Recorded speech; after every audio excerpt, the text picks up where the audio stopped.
আজকে আমি রিয়েলাইজ করি যে আমি টাকা যদি আমার ছিনতাই না হতো হয়তো আমি এই জায়গায় আসতাম না। টাকায় ছিনতাই হওয়াতে কিন্তু আমি টেস্ট করতে পেরেছিলাম, আমার রেপুটেশন ছিল, মার্কেট আমাকে ট্রাস্ট করছে, এবং এইটা একটু সবাই মাথায় রাখতে হবে। মেন্টালি রেডি থাকতে হবে যে আমি শুরুটা করতে চাই। That's the main problem. Entrepreneur প্রথম প্রবলেমটা হয় আর একটু সময় নেই, একটু চিন্তা করি। এই মেন্টালিটি যারা, তারা আমার মনে হয় এন্টারপ্রেনার হওয়ার উপযুক্ত না।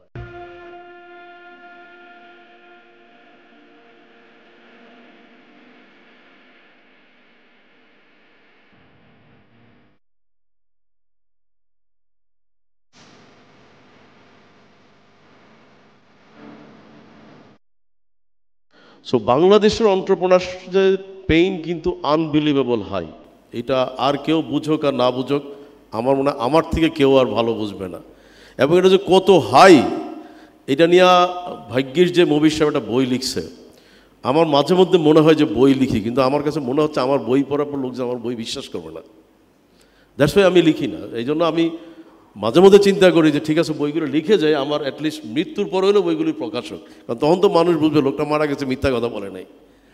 তো বাট এনিওয়ে, এখানে আমি তিনটার কম্বাইনেশন যদি আমি বলি, তাহলে আমার ফার্স্ট মেসেজটা হচ্ছে যে আমি প্রথমেই জানতে চাই যে মেন্টালি রেডি থাকতে হবে যে আমি শুরুটা করতে চাই। That's the main problem. Entrepreneur প্রথম প্রবলেমটা হয় আর একটু সময় নেই, একটু চিন্তা করি। এই মেন্টালিটি যারা, তারা আমার মনে হয় এন্টারপ্রেনার হওয়ার উপযুক্ত না। এটা আমি সো সরি যে কাউকে আন্ডারমাইন করতে চাই না। এন্টারপ্রেনার কিন্তু নিড টু স্টার্টিং। যারা এন্টারপ্রেনার হতে চাচ্ছ বা যাদের এন্টারপ্রেনার মেসেজ, তাদের আমার ফার্স্ট মেসেজটা হচ্ছে from my experience, let's start it. কারণ শুরুটা করতে হবে। এখন শুরু করলে প্রবলেম হবে, এই ভয় করে যদি আমি শুরু না করি তাহলে তো শেষ আর হবে না। এবং একটা কথা আমি জানি না, যারা আমার সাথে দুই একবার কথা শোনার অভিজ্ঞতা যাদের হচ্ছে, আমি প্রায়ই একটা কথা বলি ভাঙ্গা ক্যাসেটের মতো, যে মানুষের জীবনে টাকা ইম্পর্টেন্ট না, মানুষের জীবনে ইম্পর্টেন্ট হচ্ছে সময়। কারণ টাকা ফেরত আসবে, প্রেস্টিজ নষ্ট হয়ে গেল আবার রিভিল করা যাবে যদি রং হেডেড হয়, কিন্তু টাইম কিন্তু ফেরত আসবে না। এবং এটা কিন্তু আমার কথা না, এটা যিনি আমাদেরকে সৃষ্টি করছেন স্বয়ং আল্লাহ পাক তার নিজের বক্তব্য, যে তোমরা টাইম কখনো ফেরত পাবো না। আমি চাইলেই এখন হামাগুড়ি দিতে পারবো না। আমি হামাগুড়ি দিলে সবাই আমাকে, তোমরা বলবা না যে আরেক জায়গায় পাঠাইতে হবে, বলবা কিনা বলো? তার মানে কি হচ্ছে যে আমি যেই টাইমে যেই ম্যাচুরিটি নিয়ে কথা বলতে হবে, আমাকে ঠিক ওই জায়গাটা না করলে কিন্তু পাবলিক বলবে হি হ্যাজ সাম প্রবলেম। সেই কারণে আমার ফার্স্ট মেসেজটা তিনজনের বক্তব্যে, যেটা হচ্ছে যে আমি আমার এক্সপিরিয়েন্স থেকে যদি বলি, আই এম ভেরি লাকি যে আমি তখন বুঝি নাই, কিন্তু এখন বুঝছি যে I am really took the right decision. যে আমি কিন্তু ইউনিভার্সিটি থেকে বের হয়ে এসে কোনো অল্টারনেট কোনো কনফিউশনে নাই, যা কিছু করছি। যেহেতু অনার্স একটা সুবিধা ছিল আমাদের সময়, অনার্স ছিল 3 বছর, সুতরাং 3 বছর অনার্স পাস করার পর চাকরি, বিসিএস ক্যাডার, তখন তো আইএলটিএস করি না, আমরা টোফেল করেছি, যা কিছু করার পর অনার্সের পরে করছি। কারণ আমার ভীষণই ছিল মাস্টার্স কমপ্লিট করার পরে আমি I not waste any single moment, এবং I did the right job.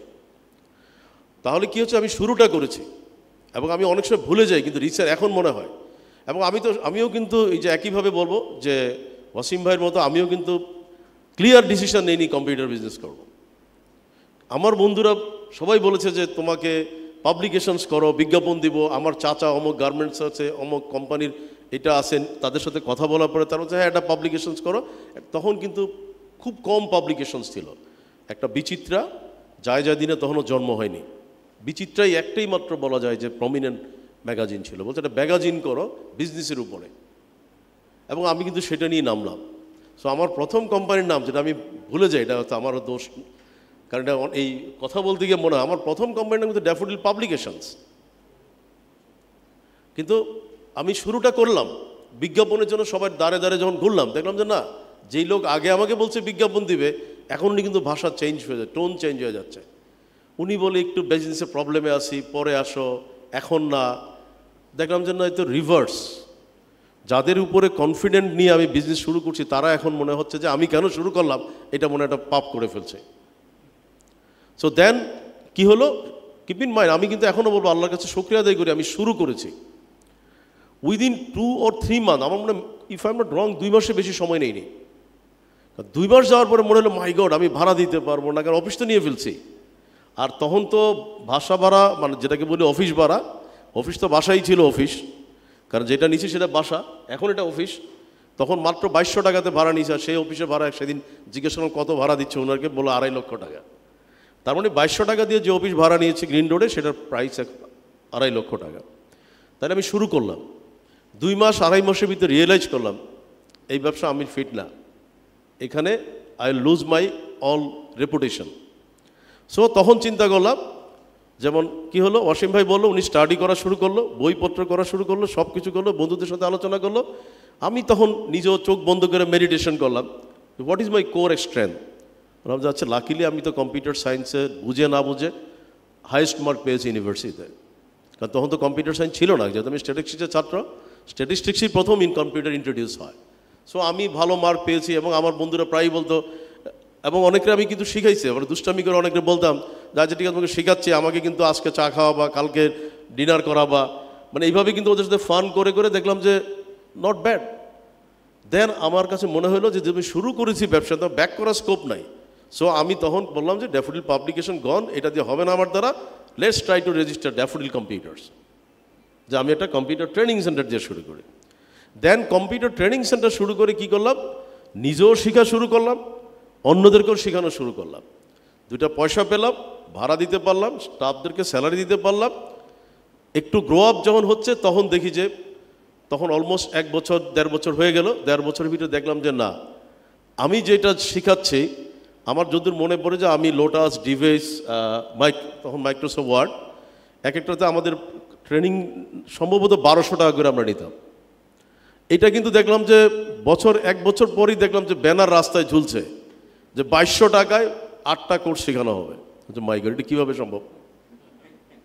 দেন এটা আস্তে আস্তে আস্তে আস্তে অলিতে গলিতে কম্পিউটার ট্রেনিং সেন্টার। তখন আমার কাছে মনে হয় মাই গড, এর তো মানে আমি যদি কোয়ালিটি কম্প্রোমাইজ করি তাহলে আমার রেপুটেশন ধরে রাখতে পারবো না, তাহলে মানে তো আমি এই ব্যবসা টিকবো না। দেন আরও 2-3 মাস ট্রাই করলাম, আমি নিজেকে সম্পূর্ণ ফ্রি করে নিলাম, যেটা একটু আগে সম্ভবত রাইসুল ভাই বললেন যে একসময় প্রোগ্রাম থেকে আমি এখন ম্যানেজমেন্টে চলে আসছি। তো আমিও ঠিক তখন মনে করলাম যে আমার দ্বারা ট্রেনিং করার সময় না, let's back to the management, আমি ম্যানেজমেন্টে চলে আসি।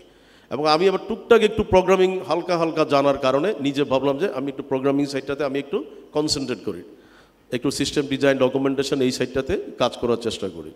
তাহলে কি হলো, ট্রেনিংটা আমি যেটা বোঝাতে চাচ্ছি, সবাই কিন্তু একটু কনসেন্ট্রেশন টাইম, শুরু করেছি, ফেল করছি, আবার শুরু করছি ট্রেনিং, আবার ফেল করতে যাচ্ছি, ব্যাক করে আসলাম যে এবার প্রোগ্রামিং করব, সফটওয়্যার বানাবো টুকটাক বিভিন্ন, কারণ ওই সময় যদি সত্যি থাকতাম হয়তো আরও ভালো করতে পারতাম, নাও করতে পারতাম, হারিয়েও যেতে পারতাম। একদিন কিন্তু আমি সকালবেলা, আমি অনেক সময় বলি আমার অনেকেরই কথা মিটিংয়ে, একদিন সকালবেলা আমি দেখলাম যে আমার স্টাফ কয়েকজন এসে বললো স্যার কখন আসছেন? যে সকাল হয়ে গেছে নাকি? তো বললো যে যে সরি আমি তো খেয়াল করি নেই যে সকাল হয়ে গেছে। তার মানে যখন বুঝলাম সকাল হয়ে গেছে তখন কিন্তু দেখলাম যে বডি রেসপন্স করতেছে যে ইউ আর টায়ার্ড। এতক্ষণ কিন্তু খবর নেই, কারণ ওই যে স্টাডি করছি, কাজ করছি, হয়তো কোডিং করছি, টুকটাক কাজ করছি। আবার 2 দিন পরে একই কাহিনী, আবারও দেখলাম স্টাফ চলে আসছে, বলে স্যার কখন? আবারও সকাল হয়ে গেছে। এবং দেখলাম যে তারপর কি আমাকে ঘুমাইতে হচ্ছে। দেন আই রিয়েলাইজ যে না, I should not be the right person, তাহলে আমার ব্যবসা টিকবে না, কারণ আমাকে তো ঘুমাইতে হচ্ছে, কারণ ডেফিনেটলি 10টার পরে তো আমার বডি আর কলাপস করছে। তো আমি ঘুম থেকে উঠে 3টা-4টা যখন আসছি লাঞ্চ করে, তখন এসে দেখি যে এরা চলে যাচ্ছে। তখন আমি বুঝলাম যে না, আমার দ্বারা এটা হবে না। দেন এখানে আমি ফেল করলাম। কেমন? কিন্তু আমার বিজনেস কন্টিনিউ হচ্ছে, বিকজ আমি ট্রেনিংটা আরেকজনকে দিয়ে রান করাচ্ছি, এই জায়গাটাও আমি আরেকজনকে দিয়ে রান করাচ্ছি। দেন আমি ভাবলাম যে কী করা যায়, কম্পিউটার অ্যাক্সেসরিজ তখন নতুন মাত্র আসলো, কম্পিউটার অ্যাক্সেসরিজ সেল করা শুরু করলাম। একটা কম্পিউটার অ্যাক্সেসরিজ সেল করার আমি 2টা এক্সাম্পল দিচ্ছি, এখনও সেটা আছে ইউসিবি ব্যাংক, তিতাসের যে বিল্ডিংয়ের নিচে। এখানে আমি যখন সাপ্লাই দিলাম, আমার কিন্তু 1 বক্স ডিস্ক, 1 বক্স পেপার, একটা রিবন, প্রফিট মার্জিন হচ্ছে 3200 টাকা নেট প্রফিট, তৎকালীন আমলে কথা বলছি। তার মানে 3টা ব্যাংকে সাপ্লাই দিয়ে আমার কিন্তু অফিস ভাড়া অলমোস্ট, এবং 2-1 জন স্টাফের, কারণ তখন যেই স্টাফ তাদের বেতন ম্যাক্সিমাম 4000 টাকার উপরে খুব একটা ছিল না। তার মানে আমি অ্যাক্সেসরি সেল করা শুরু করে দিলাম, ওইখানে আমি কনসেন্ট্রেট করলাম। আবার কিছুদিন পরে দেখি ব্যাংক থেকে প্রায়ই বলা হয় যে আপনার প্রাইস কমাইতে হবে। কেন? আমরা তো আরও কমে অফার পাচ্ছি। কমাইতে কমাইতে একটা সময় গিয়ে দেখলাম যে মাত্র 200 টাকা প্রফিট। তার মানে আমার ট্রান্সপোর্ট কস্টে উঠছে না। কিভাবে? তখন জানলাম যে মতিঝিলে এগুলি হয়ে গেল, এলিফ্যান্ট রোডে হয়ে গেল। আমি কাউকে নাম মেনশন করছি না, কারণ তাদের ভিতরে অনেকে নাই, অনেকে এখন বড় অবস্থানে আছে। দেখলাম যে না, এদের সাথে কম্পিট করে আমি পারবো না। কেন পারবো না? বিকজ তারা সরাসরি ইম্পোর্ট করে, তারা আরও অন্যান্য প্রোডাক্ট করে তার সাথে ইম্পোর্ট করে। দেন আবার বললাম যে এটা আরেকজন স্টাফকে বললাম, তুমি অ্যাক্সেসরি সেল দেখো, এটাতে আমার ইনভলভ থেকে লাভ হবে না। Then luckily I took the right decision and right time. কারণ ডিসিশন একটা নিতে পারবে সবাই। কেন বারবার বলছি যে শুরুটা করতে হবে। তখন আমার কাছে মনে হয় যে জীবনের রাইট ডিসিশনটা নিয়ে ফেললাম যে আমি আর যাই কিছু ডাইরেক্ট কম্পিউটার ইম্পোর্ট করব এবং ফার্স্ট বাংলাদেশে কম্পিউটার অ্যাসেম্বল করবো। সবাই বলে এটা কি সম্ভব? যে সম্ভব। দেন আমার কাছে মনে হলো যে 92 ডিসেম্বরে আমি সম্ভবত ফার্স্ট সিঙ্গাপুরে যাই, এবং আমি 92 ডিসেম্বরে যেই কিন্তু 15 দিন বা একদিনের ভিতরে। আর তখনকার এলসি খুব সোজা ছিল, এখনকার মতো এত কঠিন এলসি নাই। ওখানে গিয়ে বলতাম যে কম্পিউটারের প্রোডাক্ট আনবো $10,000, এরা এলসি দিয়ে দিত। এরপরে ওখান থেকে আমরা লিস্ট করে এনে এয়ারপোর্টে বুঝাইতাম। That's all. মানে খুব ইজি প্রসেস ছিল, কোনো এই এসআরও নাই, কোনো এইচএস কোড নাই, নাথিং। একটাই হেডিং। কম্পিউটার না বুঝলে বলতে কি কম্পিউটার ইনপুট অ্যান্ড আউটপুট, আইও। তো এনিওয়ে আমি যেটা বুঝলাম, তাহলে তার মানে কি হলো? তার মানে এখানে আমি সাকসেসটা পেয়ে গেলাম। মানে রিয়েল সাকসেসটা কিন্তু আমার আসলো। কারণ আমার মনে আছে যে প্রথম কম্পিউটারে আমি যখন সাপ্লাই করি, তখন আমার যেই কস্টিং, সেই কস্টিং ছিল মাত্র 22,000 টাকা। আমি যখন যাকে বিক্রি করব তাকে বললাম যে আপনি মার্কেটে এটা কত টাকা পাচ্ছেন? তো বললে আমি মার্কেটে যাই পাচ্ছি, তুমি যদি 72,000 টাকা আমাকে দাও আমি তোমার কাছ থেকে নিব। তার মানে 22 মাইনাস 72, 50,000 টাকা নেট প্রফিট একটা কম্পিউটারে, যেটা এখন চিন্তাই করা যায় না। তার মানে আমি ফার্স্ট শিপমেন্টে 10টা কম্পিউটার অ্যাসেম্বল করি এবং 10টা কম্পিউটারে আমার নেট প্রফিট হলো অলমোস্ট 5 লাখ টাকা। তাহলে হচ্ছে কি শুরুটা করতে হবে, আমি এটাই বারবারই বুঝালাম। এবং এই শুরু করতে গিয়ে তারপর তো বললাম একের পর এক একের পর এক। এই যে শকত ভাই যেটা বললো যে কোম্পানি ফরমেশন কীভাবে হলো, যখন আবার এক সময় দেখলাম কম্পিউটার অ্যাসেম্বলিংও আমি পারছি না। কারণ এখানে অনেকে মিস ডিক্লারেশন করছে, প্রবলেম তৈরি করছে। আমি এক সময় যাদের কাছে বিক্রি করতাম, যারা আমার কাছে কম্পিউটার কেনার জন্য মানে অ্যাডভান্স পয়সা দিত, উল্টা দেখি তারা এসে আমাকে অফার করে যে আমার কাছ থেকে আপনার থেকে কম প্রাইসে দিও। যে কীভাবে? দেন আমি জানলাম যে এরা কেউ 7টা 8টা লাইসেন্স, ফেক লাইসেন্স করে, মিস ডিক্লারেশন করে, অনেক সময় তাদের মাল সিজ হয়ে যাচ্ছে। ভাবে এই ব্যবসা আমি করতে পারবো না। কারণ আমি এটা আল্লাহর কাছে শুকরিয়া আদায় করি, I am starting with the daffodil computer until now with the daffodil. আমরা একটাই মাত্র লাইসেন্স, আমার ইম্পোর্ট লাইসেন্স একটাই। আমি কোনো ফেক লাইসেন্স করি নাই, নাথিং, কোনো অন্য নামে যাইনি, এবং আজ পর্যন্ত কোনো দিন কাস্টমস আমার মাল সিজ করে নাই, এবং আমি ব্ল্যাক লিস্টেড হইনি। তো আমি সেই কারণে কি করলাম যে no, I should change again. দেখো আমি ট্র্যাক চেঞ্জ করলাম। কি করলাম? শোরুম ব্যবসাতে চলে আসলাম। যে তখন 95-এ এসে আমি একটা বিশাল শোরুম দিলাম, এবং ওইটা আরেকটা টার্নিং পয়েন্ট। মানে সেই টার্নিং পয়েন্টও বলি, যে টার্নিং পয়েন্টটা এই কারণে বলি যে মাঝে মধ্যে আমি এখনও মনে হয় সেই স্বর্গীয় সুখটা অনুভব করতে, যে আমি যখন রাত্রবেলা যখন অফিস থেকে বেরোতাম, তখন হয়তো আমাদের আব্দুল খালেক পাটোয়ারি এখনও আছে আমাদের ডলফিনে, জিজ্ঞেস করতাম কত বিক্রি হয়েছে, বলো স্যার এত। ক্যালকুলেটার চাপ দিতাম, চাপ দিয়ে দেখতাম যে আজকে আমার নেট প্রফিট 12 লাখ টাকা একদিনে। মানে এই ছিল প্রফিট। কিন্তু সেটাও আবার কি হলো, 98-এ এসে আইডিবিতে কম্পিউটার মার্কেটে জন্ম হয়েছে। আমিও একজন প্রতিষ্ঠাতা, আমি ওয়ান অফ দ্য, তখন আমি জয়েন্ট সেক্রেটারি বাংলাদেশ কম্পিউটার সমিতি। এবং আমাকে অনেক বলছে আপনি তো যাবেন, আপনার ক্ষতি হবে। আমি জানি আমার ক্ষতি হবে, কিন্তু আমি যদি না যাই আইডিবি মার্কেট হবে। সো ক্ষতি আমি হবই, সো আমি কেন সাপোর্ট দিব না? সো আইডিবি মার্কেট হয়ে গেল, আমার বিজনেস আবার ফল করলো। দেন আমি ভাবলাম যে কি করা যায়। এই তখন আবার 98-এ আমি মুভ করলাম এইচপি ডিস্ট্রিবিউটারশিপ, যত বিগ বিগ প্রোডাক্টগুলো আছে সবগুলো, বড় বড় প্রোডাক্টগুলো সব ডিস্ট্রিবিউটারশিপ নিলাম। আবার সেখানে কম্পিটিশন। 2002-তে এসে দেখলাম যে এইচপি ডিস্ট্রিবিউটারশিপ আরও 4টা কোম্পানিকে দেওয়া হলো, ফ্লোরা, মাল্টিলিঙ্ক, আরও একটা কোম্পানিকে দেওয়া হলো। তার মানে we are fighting each other, কে কত লস করতে পারি সেটা নিয়ে কম্পিটিশন। সবাই মনে করে উনি বন্ধ হয়ে যাবে তারপর আমি করব। আলটিমেটলি এটা ওই যে বললাম যে রিজিকের মালিক আল্লাহ। তো যাই হোক, আমি এরপরে আর বেশি দূর যাচ্ছি না, কারণ এরপরে রাস্তাটা অনেক দীর্ঘ। মানে আমি জাস্ট যেটা বোঝাতে চেষ্টা করলাম সবাইকেই, যে আবারও আমি ব্যাক করছি রাইসুল ভাইয়ের যে বক্তব্যটা, lot of pain, lot of failure ও লট অফ ফেইলিউর। ফেইলিউরের কোনো অভাব নাই, কারণ এর ভিতরে কিন্তু অনেক ফেইলিউর হয়ে গেল। যখন উঠছি, উঠার সময় কিন্তু আমার সমস্ত ক্যাশ টাকা ছিনতাই হয়ে গেল। সেই কাহিনী বলতে গেলে লম্বা সময়।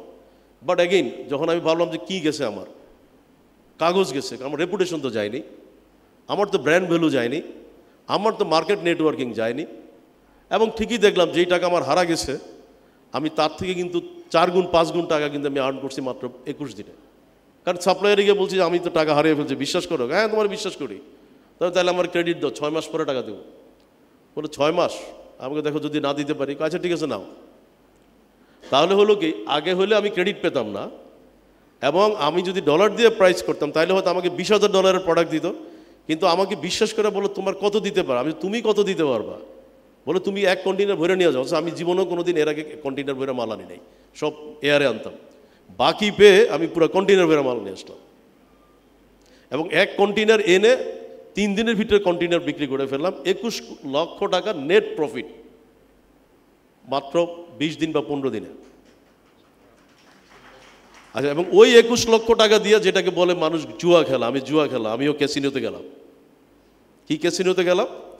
আমি শখ ছিল গাড়ি কিনবো, কিনলাম গাড়ি, টাউন এস গাড়ি, তখন 10 লাখ বা 11 লাখ টাকা দিয়ে কিনলাম গাড়ি।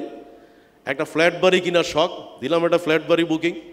তোর শাইনপুকুর মনে আছে কিনা, বাংলাদেশের প্রথম শাইনপুকুরে ফ্ল্যাট বাড়ি দিলাম। শাইনপুকুরে একটা ফ্ল্যাট বাড়ি 6 লাখ না 5 লাখ টাকা অ্যাডভান্স, বাদ বাকি টাকা দিয়ে শোরুমে খরচ করলাম।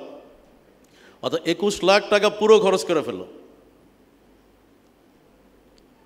1 টাকাও প্রফিট রাখি নাই।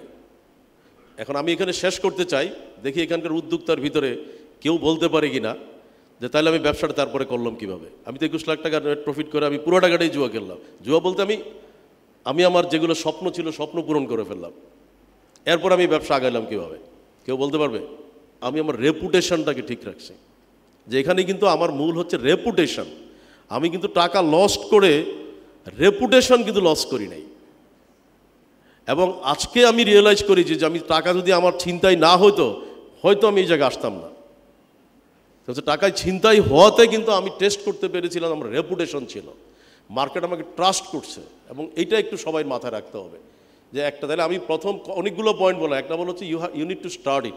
আজকে যারা এখানে উদ্যোক্তা হতে চান, যেমন শারমিন দাঁড়াইলো, ওকে আমি চিনি না, দাঁড়াও একটু আবার দাঁড়াও, দুইজনই আছে, ওরা হাজব্যান্ড ওয়াইফও দেখে আছে। হ্যাঁ, কারণ আমি যেহেতু প্রথম বুঝতে পারিনি তোমরা, এখন দেখো ওদের উদাহরণটাই দেখো। ও একদিন, আমি ওকে চিনি না, ও আমার একটা মেইল করলো, একটা মেইল করে আমাকে বললো যে স্যার আমি বুঝে না বুঝে একটা শুরু করে দিয়েছি, একটা বিল্ডিং ভাড়া নিয়ে নিচ্ছি, কিন্তু এখন তো চালাইতে পারছি না। আমি ভাবছিলাম যে আমার বিল্ডিংটাতে ড্যাফোডিল ইউনিভার্সিটি এবং অন্যান্য ইউনিভার্সিটির ছাত্রীদেরকে পাবো, আমি সাহস করে একটা 8তলা বিল্ডিং, একটা 8তলা বিল্ডিং ভাড়া নিয়ে নিয়েছি স্যার। নিয়ে ইনভেস্টিং করে এখন তো স্যার বিপদে পড়ে গেছি, যে 5-6 মাস আমি কোনোরকম টিকছি, এখন আমাকে একটু হেল্প করেন। দেখো, আমি সাথে সাথে বলছি she is the right entrepreneur, তারা হেল্প করো। যখন সে শুরু করলো, শুরু করার পরে আমরা তাকে সাপোর্ট দিলাম যে ঠিক আছে, তাকে ফান্ড দাও, তাকে আমাদের প্রমোট করো, সব জায়গায় তাকে বলে দিলাম। এক সময় দেখলাম যে সে প্রফিটে চলে আসলো, এবং সে মোটামুটি মাস্তান হয়ে গেল আর কি। কারণ সে এখন আরও ভাড়া নিচ্ছে, আরও বাড়াচ্ছে, উল্টো হাজব্যান্ডকে বলতেছে তুমি চাকরি ছেড়ে দাও, আমরা শুরু করব, তাই না? মাঝে মধ্যে দেখি যে ও হয়তো মেসেজ পাঠায় যে স্যার এই গাড়িটা কিনলাম। হ্যাঁ, তো এই যে তার পথ চলাটা, এই পথ চলাটা কেন হলো? আই হোপ দ্য মেসেজ 4 জন থেকে ক্লিয়ার। সে শুরু করছে, আমি তাকে কখনই হেল্প করতে পারতাম না যদি সে শুরু না করতো। কিন্তু আমাদের ম্যাক্সিমামই কি বলবে, মেইল করে বলে স্যার আমার একটা বিজনেস প্ল্যান আছে, আপনার সাথে দেখা করতে চাই। আমি এগুলো ট্রাস্ট করে দিই, কারণ বিজনেস প্ল্যান তো কম্পিউটারে চাপ দিলেই হয়, কম্পিউটারে চাপ দিলেই পাওয়া যায় যে কোনো বিজনেস প্ল্যান। আমি সেই কারণে ওদের উদাহরণটা দিলাম যে এখন I think they have multiple set up, তাই না? এখন তাদের আন্ডারে কত লোক কাজ করে বলো? 80+ কাজ করে, তাই না? এবং 80+ কাজ করে, এবং সে অনেক দূর ইনশাল্লাহ যেতে পারবে, কারণ বিকজ তার কমিটমেন্ট সে ফিল আপ করছে, এবং তার এখন পর্যন্ত কোনো বদনাম পাইনি। তার মানে she has a very good reputation. So আমি এই কারণেই উদাহরণটা দিলাম, যেহেতু ওকে এখানে পেলাম। তো I hope their message is clear, you need to start. এবং যারা কালকে থেকে শুরু করতে পারবেন না, আমি মনে করি they are not the right entrepreneur. তারা ওই সারা জীবন চিন্তাই করবেন, চিন্তা করতে করতে লেট স্টার্ট ইট। দরকার হলে কালকে সকালে ওই যে এখানে চাল ডাল আছে, অসীম ভাই আছে, মিট উইথ হিম, যে আপনার সাথে দেখা হলো, আপনার একটা প্রোডাক্ট আমাকে দেন, ওকে? কারণ বিকজ আমার, if I am not wrong, এখানে যারা আসছো তারা সব সম্ভবত ড্যাফোডিলের সাথে অ্যাসোসিয়েট, তাই না? কোনো না কোনোভাবে অ্যাসোসিয়েট। সো ও যেমনিভাবে বললো যে আমি কি বলে ড্যাফোডিলে একজন ছাত্রী ছিলাম, দ্যাটস ওয়াই আমি ব্লাইন্ডলি তাকে সাপোর্ট করছি, কোনো আমাকে টেনশন করতে হয়নি, কারণ ওর তো পুরো ডিএনএ টেস্ট করা আছে আমাদের কাছে। তো ঠিক একইভাবে যখন ওয়াসিম ভাইয়ের কাছে যাবে, গিয়া যখন বলবেন যে আমাকে 10টা প্রোডাক্ট দেন, আমি আপনার প্রোডাক্টটা সেল করছি, ওনারও তো সুবিধা হবে। বেচারা এখন কল সেন্টার থেকে কল করে, তখন আর কল সেন্টারে কল করতে পারে, সে নতুন নতুন উদ্যোক্তাদেরকে ডেকে নিয়ে আসবে। So you talk with him, এবং এটা বললাম লেটস ট্রাই ইট। কালকে সকালবেলায় উনি যাতে 10টা মেল পায়, উনি 10টা মেল পেলে, কিন্তু ওই যে মেইলের ভিতরে বলতে হবে যে আমি এই পানির বোতলটা নিয়ে বিক্রি করে আপনাকে বিকালে টাকাটা দিচ্ছি, বিকালে দিতে পারি নাই, এসে মাপ চাইতে হবে যে ভাই প্রোডাক্ট ব্যাক করে দিচ্ছি, 2টা বিক্রি করতে পারছি, কিন্তু ওই যে পালায়া থাকা যাবে না, পালায়া থাকা যাবে না।